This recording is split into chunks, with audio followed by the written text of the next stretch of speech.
Hey YouTube, it's Wisconsin Shoe Guy here, and wanted to have a quick shoe battle on the Alden 2210 on the Aberdeen last versus the Allen Edmonds Bradley on the 511 last. The Allen Edmonds uses a darker stitch in the hand stitching around the front.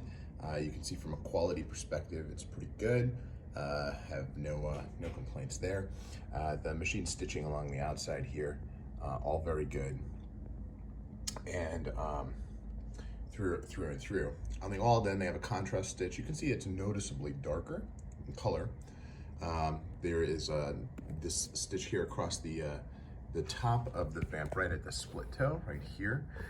Looks a little bit out of place, if I'm being honest, just as it's crossing. You can see that their same stitch is there on the Allen Edmonds, but it's more in sync with the rest of the stitching, so it just doesn't look as out of place. You can see the stitch density across here on the Alden is also very similar. Now, an area that I want to point out is the heels. Excuse me for that. You'll see that the Allen Edmonds has a split in the heel here, where Alden elected to have it as a single piece, but puts this little correction in there where the heel would have had a seam, and they just cut that seam out. So interesting differential in style, not very significant.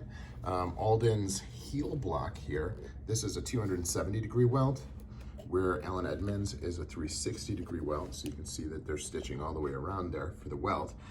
So another functional difference. Then when you look at the soles, Allen Edmonds is using the JR sole, which in my experience gets a little bit more wear. Alden is using their oak bark tan sole, which, you know, some people have complained about as being less longer lasting. Now, if you look at this, this is a double sole and the welt, so you can see 3 lines there. When you look at the Allen Edmonds, this is just a single sole.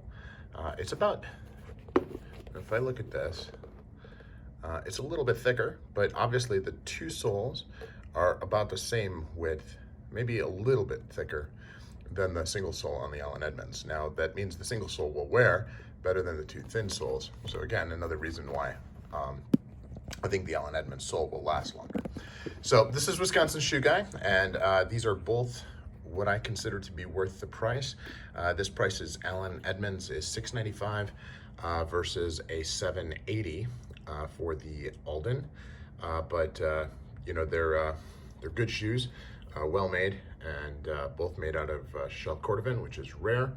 You will notice the color difference here as I continue to move around the shoes is significant. The Allen Edmonds have had some time in the sun, the Aldens less so. But I do think that difference is going to continue to grow over the years, and the burgundy on the Allen Edmonds will stay more brown. The Aldens will continue to be more eggplant. Wisconsin Shoe Guy, and I'm signing off. Hope you found it beneficial. Let me know in the comments.